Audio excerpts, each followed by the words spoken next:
A'udzubillahi minasyaitonirrajim. Bismillahirrahmanirrahim. Assalamualaikum warahmatullahi wabarakatuh. Alhamdulillah. Alhamdulillahilladzi anzalal Qur'an hudal linnas wa bayyinatin minal huda wal furqan. Asyhadu an la ilaha illallah wahdahu la syarikalah wa asyhadu anna sayyidina Muhammadan abduhu wa rasuluh. Allahumma salli wa sallim ala sayyidina Muhammad wa ala alihi wa ashabihi ajma'in. Qala Allah Ta'ala fi kitabihil karim, a'udzu billahi minasyaitonir rajim. Bismillahirrahmanirrahim. Innama ya'muru masajidallahi man amana billahi wal yaumil akhir wa aqamas shalah wa ataz zakah wa lam yaghsha illallah fa'asa ulaika ayyakunu minal muhtadin. Shadaqallahul azim. Pemirsa, sahabat dakwah yang dirahmati Allah Subhanahu wa taala.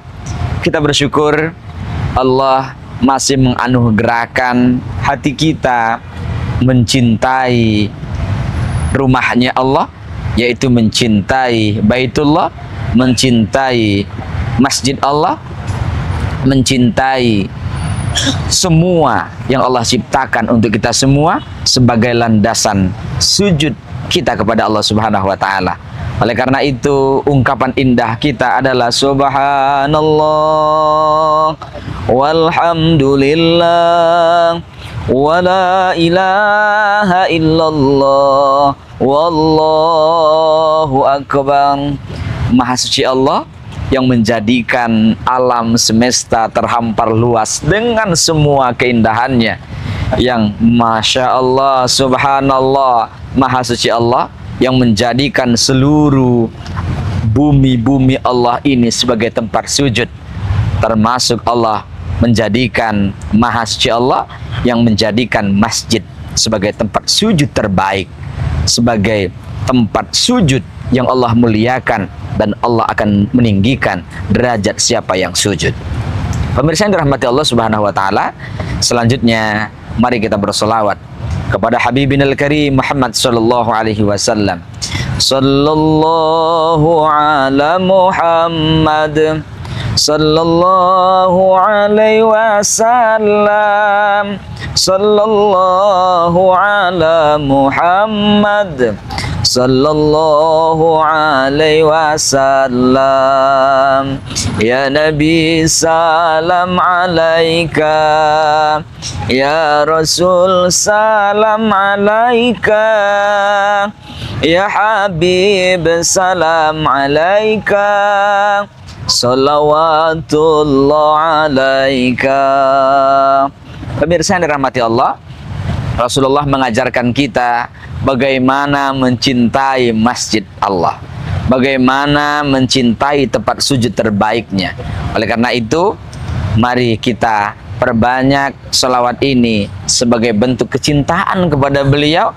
Mudah-mudahan Allah semakin menguatkan hati kita untuk menjadi ahli sujud, ahli yang dapat menundukkan kepala kita, kemudian mencium tanah ini dengan harapan kita akan Allah tinggikan setinggi-tingginya di hadapan manusia dan di hadapan para malaikatnya, termasuk di hadapan alam semesta.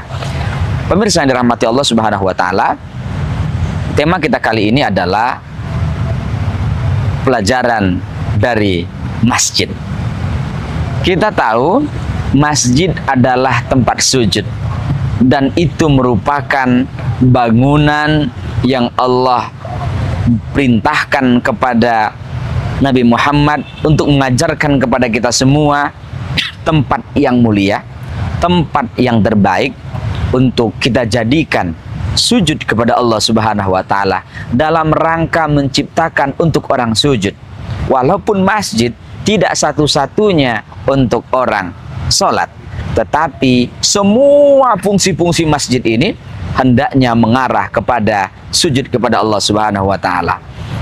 Pemirsa yang dirahmati Allah Subhanahu wa taala, tadi sebagaimana muqaddimah kita bacakan, hanya orang-orang yang berimanlah yang pantas memakmurkan masjid.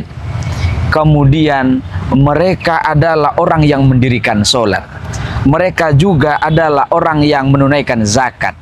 Mereka itu tidak takut kecuali kepada Allah Subhanahu wa taala, dan mereka akan mendapatkan hidayah, petunjuk dari Allah Subhanahu wa taala. Pemirsa, dari ayat ini surat At-Taubah ayat 18 kita menikmati beberapa pelajaran penting. Yang pertama, masjid ini tidak hanya untuk sholat. Masjid ini tidak hanya difungsikan hanya untuk ibadah, tetapi masjid ini untuk menguatkan seseorang. Semakin kuat imannya, semakin kuat sholatnya, semakin baik dalam menyantuni. Kemudian ada indikator yang juga paling tinggi, mereka tidak takut kepada selain Allah. Jadi jamaah sekalian dirahmati Allah, fungsi masjid sebenarnya bagaimana orang merendahkan dirinya serendah-rendahnya, merendahkan egonya serendah-rendahnya, merendahkan ilmunya serendah-rendahnya, kemudian pikirannya, sikapnya, rasanya, termasuk perilakunya itu menjadi orang-orang yang tidak takut kecuali hanya kepada Allah Subhanahu wa taala. Oleh karena itu, ketika hari ini fungsi masjid hanya untuk sholat 5 waktu, ini tentu tidak sejalan dengan fungsi dan keinginan pendirian masjid. Bukankah kita tahu pada zaman Rasulullah SAW, masjid itu selain tempat sujud, Rasulullah jadikan itu tempat pendidikan. Maka tidak heran pendidikan dulu, terutama masa-masa perkembangan Islam, tidak hanya tempat sholat, tapi di situ ada pendidikan Al-Qur'annya, di situ ada pendidikan hadisnya, di situ ada pendidikan fikihnya, di situ ada pendidikan sejarahnya, di situ ada pendidikan tafsirnya. Semua berkaitan dengan menunjang supaya orang takut kepada Allah Subhanahu wa taala. Maka tidak heran ketika ada masjid itu ada perguruan tingginya. Tidak heran kalau ada masjid itu ada TK-nya, ada SMP-nya, dan begitu seterusnya. Maka ini yang harus kita upayakan. Tidak hanya tempat sujud, tapi upayakan juga ini menjadi modal pendidikan.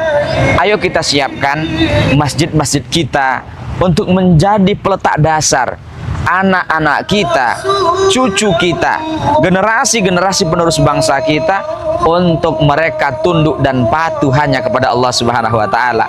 Masjid untuk melahirkan orang takut kepada Allah, baik melalui sholatnya, termasuk pada saat mereka berzakat. Apa maksudnya? Selain iman di sini, kemudian selain sholat di situ wa'atuz zakah. Di sini merupakan pendidikan sosial. Jadikan masjid pendidikan sosial, pendidikan kepedulian, pendidikan empati, pendidikan simpati kepada yang lain. Jangan sampai masjid hanya untuk sholat, hanya untuk ngaji, tetapi bagaimana kita latihan sosial, latihan pendidikan sosial di hadapan masyarakat kita. Mari kita hargai mereka, kita santuni mereka, kita berikan juga melalui lembaga masjid. Dan ketika masjid telah bertindak, dan itu akan memberikan efek yang luar biasa. Dan ternyata yang terakhir itu adalah pendidikan politik. Di masjid bukan berarti politik praktis. Bagaimana kita memberikan siapapun yang menjadi politisi hari ini, siapapun yang menjadi pejabat negara hari ini, pejabat daerah hari ini, mereka hendaknya hanya takut kepada Allah Subhanahu wa taala. Mereka yang mereka takutkan hanya Allah, tidak ada yang lain. Semua mereka bergerak hanya karena Allah. Inna salati wa nusuki wa mahyaya wa mamati lillah. Tidak ada yang lain. Walaupun jadi politisi hari ini adalah politisi yang takut kepada Allah, semua kebijakan-kebijakannya mengarah kepada mendekatkan supaya orang takut kepada Allah Subhanahu wa taala. Pemirsa yang dirahmati Allah Subhanahu wa taala, fungsi masjid lainnya adalah fungsi ekonomi. Bukankah masjid zaman Rasulullah ini menjadi pusat peradaban ekonomi. Boleh jadi di sekeliling masjid itu banyak UMKM yang berkembang. Boleh jadi masjid mendirikan unit-unit usaha. Kemudian yang bekerja adalah masyarakat sekitar, yang menikmati masyarakat yang sekitar. Dan itu pun harganya sangat terjangkau, yang dijangkau oleh masyarakat. Maka ketika masjid menjadikan fungsinya sebagai pengayom umat, dan sehingga semakin dekat umat kepada Allah, ketundukan yang luar biasa umat kepada Allah Subhanahu wa taala, maka dia akan menjadi satu barometer. Di mana masjid ada, di situ pusat kesejahteraan. Di mana masjid ada, di situ pusat pendidikan. Di mana masjid ada, itu adalah pendidikan sosial. Bagaimana orang peduli kepada satu sama lain. Pemirsa dirahmati Allah, dan jadikan masjid sebagai sumber hidayah, sumber petunjuk bagi satu sama lain. Kalau ada orang butuh penjelasan, datanglah ke masjid, karena di situ ada perpustakaan, di situ ada ulama-ulama yang santun, di situ adalah ulama-ulama yang moderat, di situ adalah ulama-ulama yang tidak hanya memikirkan dirinya sendiri, tapi bagaimana mengembangkan umat secara besar dan penuh dengan kedamaian. Demikian sebagai renungan kita bersama. Mudah-mudahan kita menjadikan masjid kita hari ini sebagai pilar-pilar menunjukkan peradaban Islam. Kemudian kita jadikan diri kita yang terpaut selalu dengan masjid. Mari kita dirikan sholat kita, kemudian kita peduli kepada sesama melalui masjid. Termasuk juga kita jadikan masjid sebagai pusat peradaban dunia, karena dari masjid akan melahirkan kedamaian dunia. Demikian yang dapat kita sampaikan. Aku qouli hadza, nastaghfirullahal azim li wa lakum, innahu huwal ghafurur rahim, wallahul muwaffiq ila aqwamit thoriq. Wassalamualaikum warahmatullahi wabarakatuh.